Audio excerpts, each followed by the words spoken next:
And then they said, well, you got to pay for Andrew Goodman and Schwerner, these two Jews that died for you people.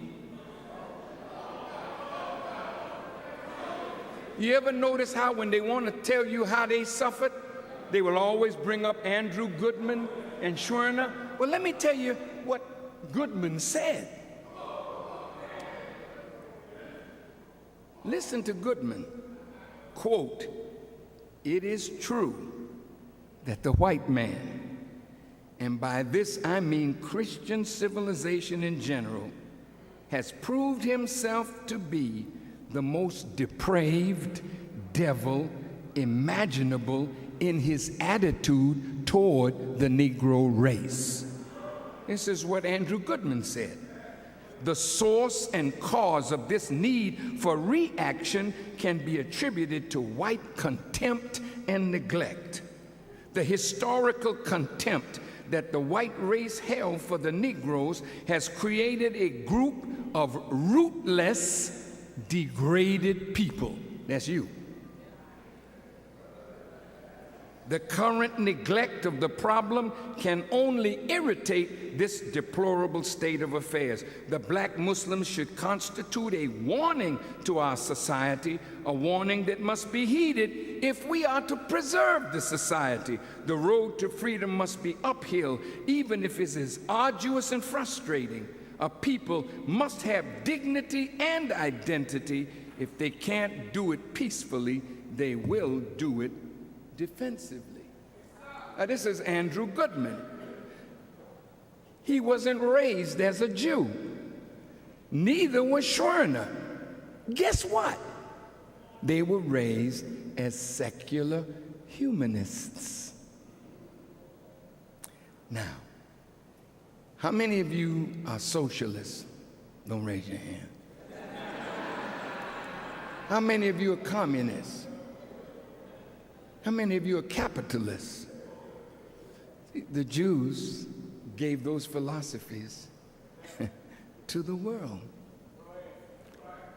Secular humanism was started by Jews. So wherever you think you're going in philosophy, they went there ahead of you and fixed it. Oh, bless your heart with your degrees, and you really think you're going to have a job. Poor soul. That's all over. They let you go, and God has come to claim you for his own. In conclusion, and I mean it,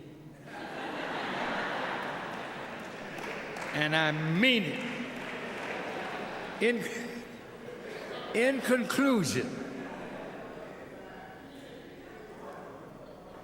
see, the Jews planned and executed the Federal Reserve System. In 1910, Senator Nelson Aldrich and some of the country's leading financiers, who represented about 1/4 of the world's wealth, arrived at the Jekyll Island Club to create the Federal Reserve. They took over the printing of money. And you think when it says Federal Reserve that that's the government. No, it's a group of international bankers who control the printing of money and bonds. How does that affect your wallet right now? How does that affect your wallet? We closing. Guess what? I have a record here. You know, the Federal Reserve became law in 1913. In 1913, I have it here, the income of America was 714,463,000. And they outlaid 714,864,000, so they had a negative deficit of $401,000. And the deficit from 1906 to 1913, this is what America owed: $1,193,048,000. That's what this great nation owed less than 100 years ago. 100 years later, since the Federal Reserve has been in office, over $13.5 trillion.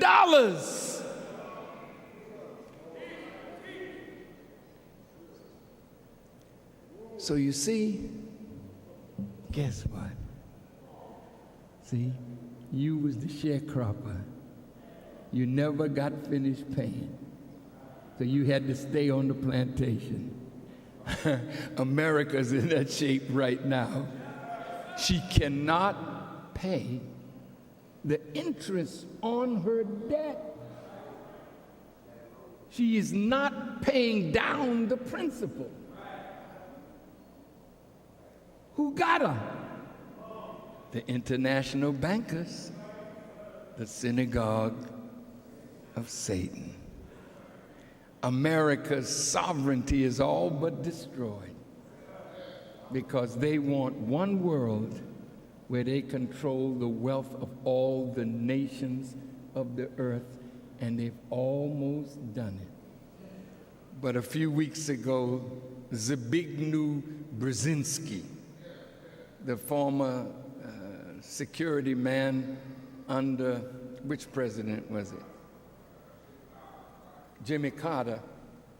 He was talking to the Council of Foreign Relations, and he told them, our one world strategy is finished. He was talking about the Bilderbergers, the Trilateral Commission, Skull and Bones, the Masons, all these secret societies. Why is our world coming down? Because the masses all over the world are awakening.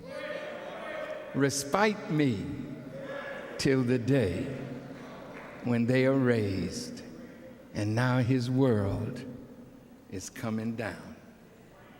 I want to close with basketball, since LeBron was in the news. Have you ever seen such a clamor over our brothers?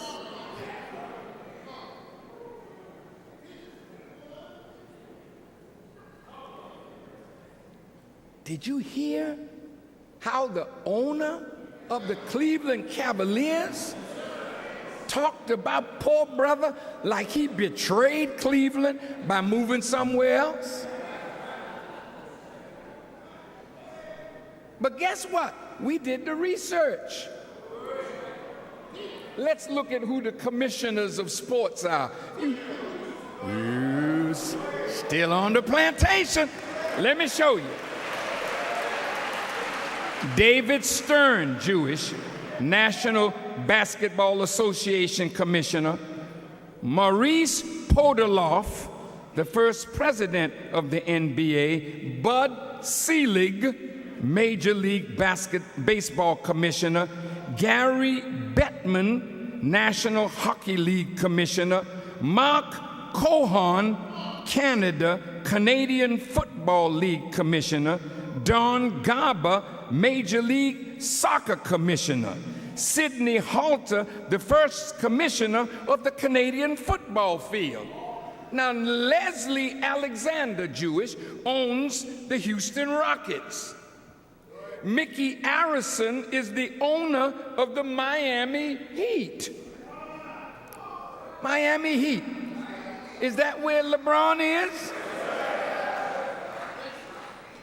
Is that where Dwayne Wade is? Is that where Brosh is? Larry Brown was a U.S. basketball coach, but Mark Cuban, the owner of the Dallas Mavericks, he's Jewish. Alan Cohen, former co-owner of the Boston Celtics and the New Jersey Nets, the New York Knicks, and the New York Rangers.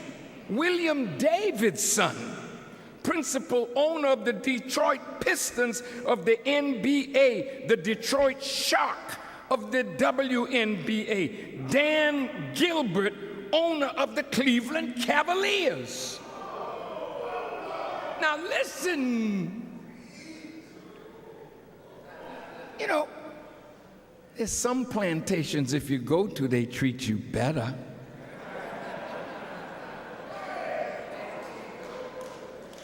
But our brother went from one plantation owner who is Jewish to another plantation owner who is Jewish. And the Jewish owner in Miami was jumping up and down, because these Negroes sitting here like they are the top stars, but in the background is the dude that's saying, boy, we gonna get $750 million coming in because of these 3 Negroes. But they're meat on a plantation. So Mr. Gilbert is hot with Mickey Arison. And guess what? They went for less money. Because see, black folk today can't be bought all the way out with money. They want a championship ring. Oh, a ring. Oh. Damn. Look at you. Boy, you're the craziest people. But God said he would choose a foolish people, and we certainly fit the bill, don't we? Look at all of us out there with bling bling, right? Come on. I got my bling, you got your bling, right? And we out blinging one another. Who you blinging from? Who's the diamond merchant? Who's the gold merchant? Who is running Johannesburg and the gold mines and Kimberly and the diamond mine? Talk to me.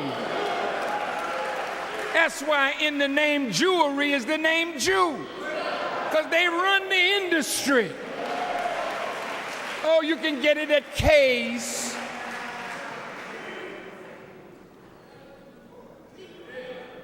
They got you coming and going. Not only you, they got us. Wait now. Renan Katz from Israel, he's part owner of the Miami Heat. Herbert Cole, owner of the Milwaukee Bucks. Jerry Krause, general manager of the Chicago Bulls. Jerry Reinsdorf, owner of the Chicago Bulls and the Chicago White Sox. Abe Potlin, owner of WNBA's Washington Mystics. Bruce Ratner, owner of the New Jersey Nets. Howard Schultz, U.S. owner of Seattle Supersonics and the founder of Starbucks. Larry Tannenbaum, owner of the Toronto Raptors. Brett Yormark, president and CEO of the New Jersey Nets. Now look, see, you strong, strapping Negroes,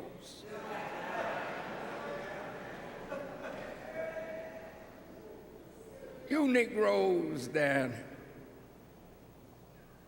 are good for sport. The Quran says his world is sport and play.